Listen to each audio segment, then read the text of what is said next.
Ayan, magandang hapon. Ayan, ito sa amin nga Paranaque. Nag-home service tayo. Ang issue nito, ayan, is nagpa-repaint si sir. Ngayon, ano lang to para pinick up ba sir? Pinick up, no?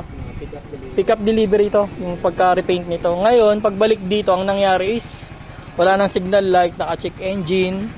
Ayan, then chinek ko yung mga wire ito. Ang naging issue nila ito. Yung sa flasher relay, napunta rito sa signal light. So ito yung naka-tap dyan kanina. Nagiging grounded na nga, buti na dinadali ECU nito eh.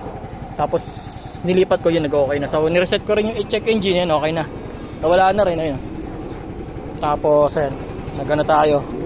Then sa signal light, okay na siya. Meron na, ayun. May blinking na. Kanina wala yan eh. Ayun lang, yun ang problema nyon. Ito lang, pag magpaparepaint kayo, make sure na testingin nyo muna yung motor. At least mga 5 to 10 minutes, paandarin nyo rin sa mismong site. Para at least kung may problema, masabing ma-relay nyo agad sa gumawa. Kasi merong iba, di naman lahat ayun, nagka-problema. Ito, pangalawa na to sa ginawa kong repaint din. Then pagbalik, ayan, nagkaroon ng issue.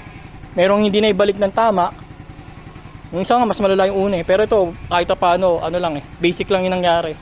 Ibalik lang din sa ayos. Ayun lang, remind ko lang sa mga nagpapa-repaint. Double check na lang lagi pagka just holy na lahat ng mga wires ninyo para aware kayo. Yun lang, thank you.